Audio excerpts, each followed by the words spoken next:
Quiero dar la bienvenida, mis estimados hermanos, a este estudio bíblico que vamos a tener en esta oportunidad para deleitarlos en un estudio sistemático de una materia que es muy importante en el Instituto Bíblico. Usted necesita saber que hay tantas confusiones dentro de las iglesias o las denominaciones llamadas así, que necesitamos aclararlas a la luz de lo que la palabra de Dios dice. Por eso queremos iniciar esta materia con un tema muy importante acerca del movimiento carismático pentecostal. La materia que vamos a estudiar obviamente se trata aclarando la confusión carismática pentecostal. Y no cabe duda que hay mucha confusión en cuanto a este tema. Y ahora quiero que veamos y aclaremos algunos aspectos que la Biblia en cuanto a este tema trata enfáticamente las confusiones que se tienen acerca de los dones espirituales, acerca de muchas corrientes o del mismo sistema del mundo que se mueve dentro de las iglesias. Por eso quiero invitarles que ore conmigo y podamos estudiar esta materia y sobre todo este tema, iniciando con la lección número 1, a fin de que sea Dios a través de su palabra guiándonos a entender estas verdades que necesitamos conocer. Entonces oremos. Gracias, Señor, te damos por su misericordia y el gran amor que nos tiene hasta el día de hoy. Os ruego, mi Señor, que no tome en cuenta nuestros pecados. Nosotros somos pecadores, pero comprados por la sangre de su Hijo amado Jesucristo. En esta oportunidad queremos estudiar su palabra y queremos hacerlo no en nuestra fuerza, sino en el poder que viene de lo alto, a través de su Santo Espíritu, que nos asista para poder entender lo que su palabra nos quiere mostrar en esta oportunidad. Gracias, Señor, por mis hermanos que están estudiando en el Instituto Bíblico de la Gracia en San Miguel. Y queremos suplicarle, mi Señor, que usted asista a cada uno para poder obtener sabiduría a través de su Santo Espíritu e inteligencia espiritual para conocer estas verdades que son tan cruciales porque son temas que están ahí en la Escritura. Se lo pedimos esto, mi Señor, en el nombre de su Hijo amado, nuestro Redentor, el Mesías, el Cristo. Amén. Entonces, como dije anteriormente, vamos a estudiar un tema que es muy importante que nosotros entendamos acerca de la confusión carismática pentecostal. Por eso, la pregunta es, ¿de qué trata el movimiento carismático? Bueno, en el Antiguo Testamento se trataba un tema fuerte con el pueblo de Israel.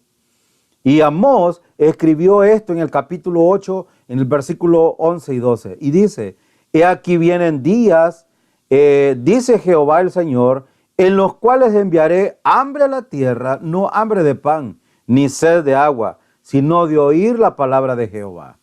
En el versículo 12 dice, e irán errantes de mar a mar, desde el norte hasta el oriente, discurrirán buscando palabra de Jehová y no la hallarán. Si usted nota que Amós está diciendo, esto es una profecía acerca de Israel, por supuesto. Y qué predicación terrible que Israel va a enfrentar un día. O una predicción terrible. Hasta el día de hoy, pues, vemos al pueblo de Israel cegado, que tratan, y más Pablo también escribió que a la iglesia o escribió a los creyentes, en este caso a Timoteo, que tendrán comezón de oír y se van a amontonar mucho escuchando fábulas, porque eso es lo que la gente quiere escuchar, pero no la palabra de Dios, no de oír la palabra de Dios. Por eso es que cuando van a buscar toda dirección y no van a encontrar la única cosa que podrán satisfacer la necesidad de sus almas, la predicación de la palabra de Dios. Desafortunadamente en nuestros días vivimos exactamente como el pueblo de Israel en el pasado. Esta es una tierra seca y árida y donde la palabra de Dios no se está enseñando en las congregaciones. La mayoría de la gente sabe acerca del clima, del COVID-19, sabe de la vacuna contra el COVID-19, pero no saben, por ejemplo, Juan 3:16. No saben que ese tiene 5 partes. 4 le competen a Dios y una es exclusiva para el ser humano, que es la responsabilidad del ser humano ante la demanda de Dios o la oferta de Dios hacia el ser humano. Y no me voy a detener en Juan 3:16, pero de hecho si vemos los canales de televisión o los predicadores muy mundialmente hablando reconocidos, y los escuchamos, con muchos de ellos casi no necesitan una Biblia porque no van a mostrarnos versículos de la Escritura. Ellos van a enseñar filosofía, van a enseñar emocionalismo y otro tipo de cosas. Y no hay mucho que haya que enseñarnos versículo tras versículo en su contexto, estos predicadores. Hay mucha hambre de la palabra en el mundo. El Salvador es una tierra donde hay una iglesia por cada cuadra, más o menos. Pero en pocas de ellas se está predicando el Evangelio. Y se está enseñando la palabra de Dios. Y en esta fría religión y el formalismo tradicional ha venido una alternativa muy atractiva. Una alternativa que parece que tiene mucha vida espiritualmente, que sostiene experiencias maravillosas. Es conocido como el movimiento carismático o movimiento pentecostal. Y vamos a ver la diferencia entre las dos más adelante. Hay una diferencia aquí en los Estados Unidos en relación al Salvador. En los Estados Unidos casi todas las iglesias pentecostales son llamadas carismáticas, no pentecostales. Y al tratar este tema quizás mezclemos estos términos, aunque hay diferencias. Así que traten de entendernos cuando vamos a explicar los asuntos de esta materia. Voy a darles una ilustración. Por ejemplo, ¿cómo les llaman a las asambleas de Dios en El Salvador? Por ejemplo, les llaman pentecostales. En los Estados Unidos se les llaman carismáticos. Así que en El Salvador se les llaman pentecostales, pero aquí se les llama carismáticos. Otra ilustración, por ejemplo, en relación a un pentecostal o carismático. Benny Hinn, por ejemplo, es conocido en El Salvador como un pentecostal. Pero aquí en los Estados Unidos, Benny Hinn es conocido como un carismático. Entonces, la pregunta es, ¿cuál sería la diferencia? ¿Cuál sería la diferencia? Bueno, la diferencia la vamos a notar cuando estudiemos todos estos temas. ¿De qué trata el movimiento carismático? ¿Es la experiencia la norma o base final de la verdad? ¿Es el evangelio de los carismáticos el verdadero evangelio? ¿El evangelio de la prosperidad? Vamos a estudiar un poco acerca de, como creyente en Cristo, ¿realmente necesitamos algo más? Y vamos a ver dos partes. También, ¿ha sido usted alguna vez bautizado con el Espíritu Santo? Vamos a estudiar también, ¿todavía tenemos apóstoles hoy día? Respondiendo a preguntas importantes acerca del hablar en lengua. ¿Sigue Dios dando profecía y revelación hoy día? La adoración carismática examinada bajo la luz de las Escrituras, lucha espiritual y demonización y otros temas que vamos a estudiar aquí. Entonces, existen mucha confusión en cuanto a estos asuntos y por lo tanto debemos ir a la palabra de Dios y conocerlo. ¿Qué es lo que ella nos quiere dar a entender acerca de estos asuntos? Porque la ignorancia en cuanto a ella no es buena. La ignorancia en cuanto a la palabra, en cuanto a lo que dice la palabra, no es saludable para ningún creyente. Es un problema muy serio cuando hay temas bíblicos que ignoramos acerca sobre todo de estos temas que vamos a ver en esta materia. Así que vamos a tratar de clarificar esta confusión en la medida en que examinemos versículo tras versículo. Y en esta sección vamos a poner el fundamento y contestar 7 preguntas preliminares que usted necesita responder. La primera, ¿Qué es el movimiento pentecostal carismático o carismático pentecostal? Bueno, su nombre es la palabra, viene de la palabra carisma, regalo o don, y proviene de la palabra gracia, que significa regalo. De ahí que esto se enfoca en sus creencias acerca de sus dones, es decir, de los regalos espirituales. Los carismáticos creen que todos los dones son operativos hoy día. Bueno, vamos a ver qué es lo que la Escritura dice acerca de esto. Que apóstoles, profetas, hablar en lenguas, don de sanidad, palabra de ciencia. Ellos dicen que estos dones siguen vigentes. Pero la palabra pentecostal viene del día de Pentecostés, cuando el Espíritu Santo descendió. Y cuando descendió, ¿qué es lo que la gente en el aposento alto comenzó a hacer? Ellos empezaron a hablar en lenguas. Hablar en lenguas es un elemento muy importante en el movimiento carismático pentecostal. Esto no significa que los que no son carismáticos no creen en los dones espirituales.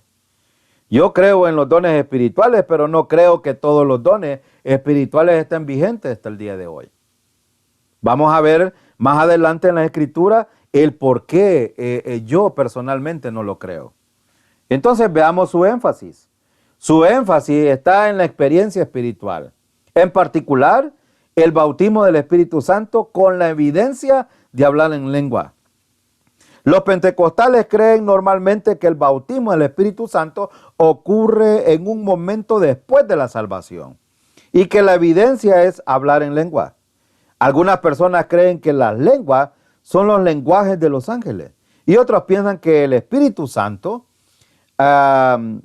que es el Espíritu Santo hablando en éxtasis.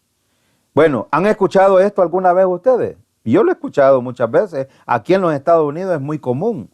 Una persona me dijo que orara en lenguas porque Satanás puede entender las lenguas humanas, pero no entiende las lenguas porque es un lenguaje angélico. ¿Lo han oído ustedes antes de esto? Esto es absurdo, porque ¿acaso no piensa la gente cuando dice esto que Satanás ha sido un ángel por todo tiempo? Bueno, entonces su énfasis está en la experiencia, en el bautismo del Espíritu Santo, ser llenos del Espíritu Santo, y la evidencia es hablar en lengua.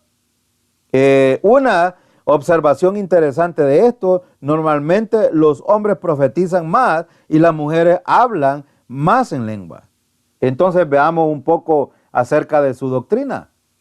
Para ser salvos, dicen ellos, hay que arrepentirse de los pecados e invitar a Cristo a entrar en el corazón. Esto es normal en las iglesias carismáticas pentecostales. Y esta es su doctrina. En esto enfatizan el evangelio ellos. En el arrepentimiento, pero también en invitar a Cristo a entrar en tu corazón. Entonces, esto es más difícil de definir porque no están de acuerdo los carismáticos y los pentecostales en esta doctrina. Porque son un movimiento unificado. No son un movimiento unificado, son separados. Lo que tienen en común no es la doctrina, sino es la experiencia. Eso es lo que caracteriza a este movimiento. Los que creen en el bautismo del Espíritu Santo y hablar en lengua, por ejemplo, hay católicos carismáticos, ellos creen en María como mediadora, creen en la sangre del sacrificio en la misa, pero han tenido una experiencia espiritual que se llama el bautismo del Espíritu Santo y hablar en lengua. Hay luteranos carismáticos también. Ellos están en desacuerdo con los católicos carismáticos, rechazan orar a María, rechazan la misa, pero creen en el bautismo de infantes.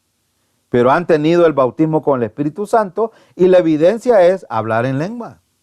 Hay asambleas de Dios, ellos rechazan el bautismo de los infantes, predican que hay que invitar a Jesucristo a entrar en su corazón, creen que pueden perder la salvación, pero también creen en el bautismo del Espíritu Santo y la evidencia es hablar en lengua. Hay bautistas carismáticos también, pero no están de acuerdo con las asambleas de Dios, pero siempre son pentecostales. ¿Por qué? Porque su doctrina está centrada alrededor del bautismo del Espíritu Santo y el hablar en lengua. Es difícil enfocarse en las diferencias doctrinales, Pero déjenme decirles algunas cosas verdaderas de los pentecostales. Normalmente enseñan que es necesario arrepentirse de sus pecados e invitar a Cristo a entrar en su corazón para ser salvo. Normalmente no creen en la seguridad eterna. De hecho, las asambleas de Dios en su doctrina oficial dice que rechazan la seguridad eterna del creyente. En sus estatutos lo dicen. También creen en el bautismo del Espíritu Santo, pero después de la salvación. Y recuerden que esto es una generalización y puede haber excepciones, como prueba de tener el Espíritu Santo o de ser espiritual. También creen que todos los dones espirituales son operativos hoy día. Algunos pentecostales rechazan la Trinidad. Son llamados pentecostales unitarios. También, generalmente los pentecostales enfatizan la batalla espiritual. Ahora bien, es verdad que hay una batalla espiritual, pero los carismáticos están reprendiendo a Satanás cada instante, cada momento, en todas sus oraciones. ¿Está eso en la Biblia, me pregunto yo? ¿Lo han leído ustedes en alguna parte de la Biblia? Francamente, yo no tengo nada que decirle a Satanás en cuanto a esto. Algunos dicen que a Satanás, le dicen a Satanás donde él debe irse. Bueno, otros incluso llegan a pensar que los cristianos pueden ser poseídos por los demonios. Muchos de ellos creen en el evangelio de la prosperidad. Ahora la pregunta es, en cuanto a su historia, históricamente hablando, al estudiar la historia de la iglesia, vamos a ver que cerca del año, en 1906, en Los Ángeles, Estados Unidos, en la calle de Susa, en una iglesia llamada Fe Apostólica, se dio esto. Y más o menos, al estudiar la historia de los pentecostales en el 95, bueno, en la iglesia primitiva, en el año 95, la Biblia fue completada. Apocalipsis fue el último libro escrito por el apóstol Juan. El último apóstol había muerto alrededor de ese año. Y muchos de los dones espirituales ya habían cesado, ya no estaban operando. De hecho, los padres de la iglesia que escriben cerca del año 150 después de Cristo no hablan las lenguas. Parece que no sabían de eso porque nunca habían visto evidencia de personas hablando en lengua. Y por 1800 años de la historia de la iglesia, esto casi no es mencionado. Ustedes van a un libro de historia universal y no van a encontrar nada acerca de esto. 1800 años más o menos que no se habla de esto. El punto de vista era que esto había sido de la iglesia primitiva solamente. Pero algo cambió en 1900. Una mujer en el estado de Kansas, Estados Unidos, sostenía que ella había hablado en lengua y comenzó a esparcirse esta enseñanza alrededor del mundo. Fue una misión en Los Ángeles, en la calle de Susa, donde la gente vino para recibir el bautismo del Espíritu Santo. Y ahí nacieron las iglesias pentecostales. Las iglesias pentecostales solo han existido por 100 años aproximadamente y por 70 años fueron muy pequeñas. Y el punto de vista de las demás iglesias era que ellas eran muy diferentes. Así es como empezó el movimiento pentecostal. Pero el movimiento carismático fue diferente. El movimiento carismático fue muy diferente. Comenzó cerca de 1960, cuando un pastor episcopal llamado Dennis Bennett supuestamente fue bautizado por el Espíritu Santo y habló en lengua una noche de un sábado, y el día siguiente habló con la iglesia acerca de esta experiencia que había tenido. Y así comenzó este movimiento, pasando de los episcopales a los católicos, a los luteranos, a los presbiterianos y después a los bautistas. O sea, que el movimiento carismático al principio fue algo dentro de las denominaciones y más tarde se dividieron y comenzaron su propia denominación. Entonces hablemos un poco de su crecimiento. En data de, por ejemplo, de algunos predicadores que ha sido muy increíble. Han escrito muchos libros, Hay muchas iglesias pentecostales, hay pastores pentecostales que son muy famosos, como este, por ejemplo, Oral Robert, pero también tenemos a Kenneth Copeland, también tenemos a Benny Hinn, que son grandes y famosos predicadores a nivel mundial en cuanto a este sistema o en cuanto a este movimiento. Cabe mencionar también que hay otros, por ejemplo, Robert Taylor, Jimmy Swaggart, Jim Baker, entre otros. Y hay políticos carismáticos, Pat Robinson, por ejemplo, y hay canales de televisión como TVN, la Paul Jane Crouch, Enlace allá en Costa Rica, que son movimientos carismáticos pentecostales. Y al pasar el tiempo, más o menos en 1990, en Toronto, Canadá, comenzó la bendición de Toronto, donde la gente aullaba como perros o como lobos, y supuestamente lo hacen bajo el control del Espíritu Santo, violando la Escritura en el capítulo 14, versículo 40. Y aquí tenemos la risa santa hoy día, supuestamente bajo la llenura del Espíritu Santo, y la gente se ríe por horas y sin control. No estoy sugiriendo que todos los pentecostales hacen eso, por supuesto que no, y no todos ellos están de acuerdo con estas cosas, pero esto es lo que está pasando en este movimiento. Entonces, veamos entonces como la letra C. ¿Por qué usted debe estudiar este tema? Usted puede estarle preguntando, bueno, ¿y por qué vamos a estudiar este tema en el Instituto Bíblico? Bueno, es porque es un tema bíblico. Si usted va a 1 Corintios capítulo 12, versículo 1 al 11, vemos que este es un tema que está en las Escrituras, que está ahí, y precisamente una de las cosas que el apóstol Pablo inicia diciendo en el capítulo 12, en primer lugar, es que los creyentes no debemos de ignorar estos temas porque son bíblicos. No debemos de ser ignorantes en cuanto a estos temas. Note lo que dice el versículo 1. No quiero, hermanos, que ignoréis acerca de los dones espirituales. Y aquí en Corinto estaba pasando algo que no solo ignoraban, cuáles eran los dones, sino la utilidad de los dones o la espiritualidad de los creyentes. Aquí que es el tema fundamental del capítulo 12, 13 y 14 de 1 Corintios. Y yo les dije en 1 Corintios capítulo 12, 14, versículo 40 dice, pero hágase todo decentemente y con orden. Y usted cuando ve los movimientos carismáticos pentecostal, violan este versículo, versículo 40 del versículo 14 de 1 Corintios. Dice Pablo en el capítulo 12, versículo 2, sabéis que cuando eran gentiles, se os extraviaba llevando como se os llevaba a los ídolos mudos. Los creyentes podemos ser extraviados con este tipo de enseñanza y con este tipo de movimientos también. Versículo 3, por tanto, os hago saber que nadie que hable por el Espíritu de Dios llama anatema a Jesús, y nadie puede llamar a Jesús Señor sino por el Espíritu Santo. A menos que alguien esté controlado por el Espíritu Santo, no va a ser una barrabasada de maldecir al Señor.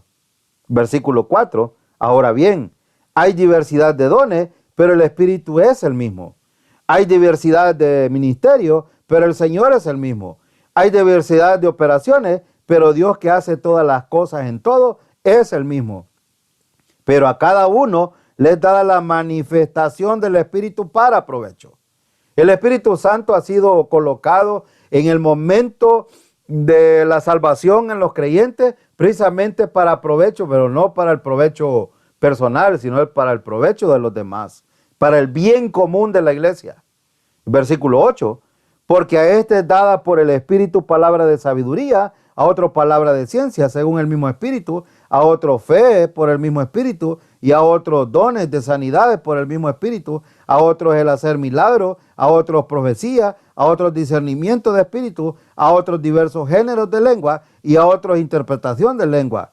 Pero todas estas cosas las hace uno y el mismo Espíritu repartiendo a cada uno en particular como Él quiso. Si usted nota el énfasis de estos versículos, es que los dones espirituales que han sido mencionados aquí, la mayoría de los pentecostales dicen, bueno, estos están aún vigentes. Pero la Biblia nos enseña en cuanto a los dones espirituales, el bautismo del Espíritu Santo, el hablar en lengua. Así que debemos estudiar la palabra de Dios para saber qué es lo que ella dice en cuanto a estos temas. Porque es un tema bíblico, pero también es un tema confuso. Es un tema muy confuso y por eso necesitamos estudiarlo. Hay confusión exegética. Por ejemplo, cuando Isaías 53 dice, por sus llagas fuimos curados, ¿eso quiere decir que cada persona debería ser sanada del COVID-19? No necesariamente, porque él no está hablando, enfatizando la sanidad física, pero sí está enfatizando la sanidad del pecado. Hay confusión dispensacional en cuanto a esto. Las promesas físicas para Israel son para nosotros hoy día el tiempo de la iglesia. No, las promesas para Israel son para Israel. Las promesas para la iglesia son para la iglesia. Y hay confusión teológica también en cuanto al bautismo del Espíritu Santo. ¿Ocurre después de la salvación o en el momento de la salvación? Usted ya debería de saberlo como estudiante del Instituto Bíblico. Entonces, ¿es necesario para ser más espiritual el bautismo del Espíritu Santo? No, usted puede vivir toda su vida teniendo el Espíritu Santo ahí, inoperante y viviendo su vida carnalmente. Hay confusión eclesiástica entonces, porque hay ecumenismo fuera del Evangelio y la sana doctrina. Entonces, este es un tema muy confuso.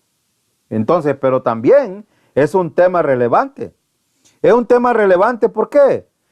Yo les pregunto, ¿cuántos de ustedes provienen de iglesias pentecostales? Bueno, respóndanse ustedes mismos. Debe ser un tema muy relevante para usted, pero es relevante por todos porque todos nosotros debemos tratar con estos asuntos. Hablamos con gente que tiene estos fundamentos y necesitamos saber cómo tratar estos temas con las personas. Pero hay otra cosa importante, porque es un tema que divide. Y pues, claro, doctrinalmente siempre cuando vamos a la Biblia, la gente va a estar dividida con estas cosas. ¿Conoce usted de iglesias que han sido divididas por estos temas? Es un asunto que causa mucha división a nivel mundial. Entonces veamos el punto D. ¿Tienen los creyentes la responsabilidad de examinar y discernir este movimiento? La respuesta es fundamental. Sí, por supuesto que sí. Debemos de estudiarlo. ¿Y por qué? Por su mandato. Vemos en Mateo capítulo 7, por ejemplo, que yo he escuchado a tantos predicadores hablar de este pasaje y ni siquiera se sientan un momento a hacer una exégesis. Y empezando en el capítulo 7, en el versículo 15, noten lo que dice el versículo 15. Guardaos de los falsos profetas. Un falso profeta, ¿qué es lo que hace? Hablar en nombre de Dios. Pero muchos de los que hablan en nombre de Dios no necesariamente hablan lo que Dios dice. ¿Cómo le llama Jesús aquí a ellos? Les dice falsos profetas. Entonces él está hablando de maestros de Biblia. No está hablando de un creyente común y corriente. Es más, está hablando de un impío. No está hablando de creyente. Guardaos de los falsos profetas. ¿Y por qué digo esto? Porque cuando van al versículo 16, por sus frutos los conoceréis. Añadiendo esto a creyentes. Y dicen los pentecostales, si se evidencia los frutos en el creyente, entonces es verdadero, y si no es falso. Esto no es verdad. No es verdad porque un creyente puede ser verdadero, pero no llevar fruto. Es más, el creyente no produce fruto. Pero aquí está hablando de un no creyente, bueno, está hablando de no creyentes, está hablando de falsos maestros en el contexto, y miren lo que dice. Guardaos de los falsos profetas que vienen a vosotros con vestidos de ovejas, pero por dentro son lobos rapaces. Por sus frutos los conoceréis. Y aquí en el griego la palabra es mal traducida en la Reina Valera, porque en el griego dice por la doctrina. ¿Y por qué dice por la doctrina? Porque está hablando de maestros. y está hablando de maestros falsos. En el versículo dice, por su fruto, por su doctrina le conoceréis. Y aquí está el pasaje. ¿Acaso se recogen uvas de los espinos e higos de los abrojos? El versículo 17. Así todo buen árbol da buenos frutos, pero el árbol malo da fruto malo. No puede el buen árbol dar malos frutos, ni el árbol malo dar frutos buenos. Todo árbol que no da buen fruto es cortado y echado en el fuego. Así que por su fruto los conoceréis. Esa expresión debería de decir, por su doctrina le conoceréis. Versículo 21. No todo el que me dice, Señor, Señor, entrará en el reino de los cielos, sino el que hace la voluntad de mi Padre que está en los cielos. Muchos me dirán aquel día, y él está diciendo, muchos me dirán en aquel día, pero está hablando de estos falsos maestros. Además, dentro de ellos hay muchos pastores. Él dice, muchos me dirán en aquel día, Señor, Señor, no profetizamos en tu nombre y en tu nombre echamos fuera demonios y en tu nombre hicimos muchos milagros. Y él entonces les declararé, no os conocí, apartados de mí, hacedores de maldad. ¿Son creyentes? No. ¿Son salvos? No. ¿Son maestros? Sí. ¿Son verdaderos? No. Son falsos maestros. Y eso es lo que está enfatizando este pasaje. Y por eso cuando Jesús dice aquí que debemos dar cuenta de los falsos profetas, debemos de darnos cuenta de ellos. La pregunta es, ¿pero cómo podemos saber quiénes son si no saben quiénes son? O cómo, por ejemplo, en los bancos, para entrenar a un cajero, ¿qué creen ustedes, qué moneda creen que le dan, la falsa o la verdadera? Algunos pueden decir, no, la falsa. No, le dan la verdadera, que la conozca, que la palpe, que la toque y que sienta cómo es la verdadera. ¿Para qué? Para que cuando llegue una falsa, inmediatamente la descubra con solo tocarla. Ahora, ¿cómo podemos descubrir que un maestro es falso? Sabiendo la verdad bíblica. Y por eso es que necesitamos estudiar estas cosas a la luz de la palabra. Ahora, ¿cómo podemos saber quiénes son si no podemos discernir? Y la única manera de discernir es yendo a hacer un estudio exegético de la Biblia a la luz de lo que está pasando alrededor de este movimiento carismático. ¿Y cómo podemos discernir si no es por la Biblia? La única manera es de estudiar la Biblia. No debemos de ser perezosos en cuanto a esto. En Hechos capítulo 20, 28, 31, Pablo estaba interesado en esto y le dice ¿cómo se llama? A los pastores, le dice, por tanto, mirad por vosotros y por todo el rebaño en que el Espíritu Santo os ha puesto por obispo. Él está hablando de un pastor, para apacentar la grey del Señor, para cuidarla, para alimentarla, para pastorearla, para sanarla si está enferma, pero también para disciplinarla alrededor de la palabra, la cual él ganó por su propia sangre. Los pastores no deben de olvidar que ellos no son dueños de las ovejas. El dueño de las ovejas de la iglesia es Jesucristo. Él dice, el cual ganó por su propia sangre, porque yo sé que después de mi partida entrarán en medio de vosotros lobos rapaces que no perdonarán el rebaño. Estos falsos maestros están ahí adentro de la iglesia. Y el versículo 30 dice, y de vosotros mismos se levantarán. Están ahí dentro. Se levantarán hombres que hablen cosas perversas para arrastrar tras sí a los discípulos. Por eso es que estos son temas bíblicos y no debemos de ignorarlos. Por tanto, velad, acordando que por 3 años, de noche y de día, no he cesado de amonestar con lágrimas a cada uno. Y en primera de Juan, capítulo 4, versículo 1, dice, amados, no creáis a todo espíritu, sino probad los espíritus si son de Dios, porque muchos falsos profetas han salido por el mundo. Es un mandamiento examinar a cualquier persona que sostiene que es maestro de la Biblia. Saben que a mí se me ha hecho difícil enseñar en una iglesia aquí, precisamente porque no concuerdo la doctrina que yo predico, que es la doctrina bíblica, con la doctrina que predican todos. La mayoría de las iglesias aquí en Estados Unidos son calvinistas. Es raro encontrar una iglesia que predica la gracia de Dios. Entonces, veamos su necesidad. Romanos capítulo 16 dice, en el versículo 17 y 18, mas os ruego, hermanos, que os fijéis. Esto es enfático. Ustedes como creyentes, como estudiantes del instituto, deben de fijarse en los que les enseñan la palabra.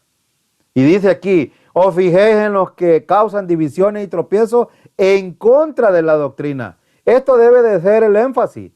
¿Qué doctrina? Yo lo primero que hago cuando observo a un maestro es su doctrina. Si es bíblico o si está contando cuentos de viejas o cosas que ha escuchado. Aquí en Estados Unidos, inmediatamente usted va a una iglesia bautista o la que vaya, siempre el arrepentimiento y invitar a Cristo a entrar en su corazón son pentecostales, son carismáticos, aunque sean bautistas. Ahora, y según estos versículos, en el versículo 18 dice, porque tales personas no sirven a nuestro Señor Jesucristo. ¿Usted serviría con alguien que no sirve a Jesucristo? Yo no. Sino a sus propios vientres, porque eso es lo que les interesa. Y con suaves palabras y lisonjas, noten que son maestros, están ahí, con palabras y lisonjas, engañan los corazones de quienes. ¿Quiere ser usted un ingenuo o quiere ser un sabio bíblico? Entonces hay que ir a la Escritura, por eso es importante esto. Ahora, literal es, ¿cómo deberíamos estudiar un tema tan controversial y emocional como este? Bueno, deberíamos de estudiarlo, ser prontos para oír, tardos para hablar y tardos para irarnos. Debemos de ser muy sabios en cuanto a esto. Esto lo dijo Santiago y esto es importante porque cuando tenemos un reto en cuanto a lo que hemos creído y experimentado, es muy fácil reaccionar en lugar de examinar las Escrituras. Debemos de ir siempre, no olviden, prontos para oír, tardos para hablar, porque a veces somos tan sueltos de la lengua, se nos van las cosas. No, hay que ser muy sabios en cuanto a esto. Y tardos para enojarnos, para airarnos, porque podemos decir cualquier barrabasada que después va a provocar reacciones en la gente que no son adecuadas. Y como creyentes debemos de evitar esto. Santiago, por eso el énfasis dice el versículo 20, porque la ira del hombre no obra la justicia de Dios. Un creyente no debe de ser airado. Número 5. ¿Cómo deberíamos estudiar este tema que es tan controversial? Deberíamos seguir el ejemplo de los de Berea. ¿Qué hacían los de Berea? Noten lo que dice Hechos 17, 10, 14. Inmediatamente los hermanos enviaron de noche a Pablo y a Silas hasta Berea. Y ellos, habiendo llegado, entraron en la sinagoga de los judíos. Y estos eran más nobles que los que estaban en Tesalónica, pues recibieron la palabra con toda solicitud, escudriñando cada día las Escrituras para ver si estas cosas eran así. Así que creyeron muchos de ellos y mujeres griegas de distinción y no pocos hombres. Yo cuando leo este pasaje me motiva porque lo que debemos de hacer es examinar la Escritura y cualquier predicador, bueno, los de Berea estaban examinando al apóstol Pablo. Y según el versículo 11, dice que ellos escucharon a Pablo con mucha alegría, pero le creyeron lo que él dijo inmediatamente. No, fueron a las Escrituras, fueron a escudriñar a ver lo que Pablo estaba diciendo era verdad. Por eso, hermanos, cada cosa que enseñamos no lo crean, porque nosotros lo decimos. Créanlo porque lo dice la Escritura. Escudriñen la Escritura. Los creyentes de Berea deben de ser el ejemplo, aparte de Jesucristo, el ejemplo fiel de un creyente que va a estudiar las Escrituras. Ahora, ¿cuál es su autoridad? Bueno, ¿cuál era la autoridad final de ellos? La Escritura. Ellos iban a las Escrituras. Ahora, hay una pregunta importante. ¿Hay alguna aclaración que deberíamos recordar? Y ya para ir finalizando, las aclaraciones. En primer lugar, no estamos buscando juzgar los motivos de las personas. A mí, en lo particular, Si es un pentecostal, cualquier pastor o cualquier maestro, no me importa su persona. Pero sí me importa su doctrina. Y es lo que hemos estado estudiando aquí, si ustedes han notado. Los de Berea iban a ver, no les interesaba, Pablo les vino y les dijo, pero ellos fueron a la Escritura a ver si lo que Pablo decía. Ellos estaban interesados en la Escritura, no en la persona. Por eso es que no debemos de enfocarnos en quién dice las cosas, sino qué es lo que dice la Escritura. Debe de ser el énfasis. En segundo lugar, estamos buscando examinar la doctrina y práctica carismática a la luz de la palabra de Dios. Eso sí nos interesa. Entonces, preguntas finales. ¿Cómo todo esto se puede aplicar a usted? Bueno, déjenme darle algunas cosas finales. Deberíamos hacer lo mismo con nuestra doctrina y práctica, examinarla a la luz de la Escritura. Si ustedes no son pentecostales, necesitan examinar su doctrina, si no lo son. Y si lo son, también necesitan examinarlo. Hago una pregunta, ¿estamos siendo fieles a las Escrituras? ¿Nuestra práctica es fiel a las Escrituras? El asunto aquí no es la gente, sino la doctrina.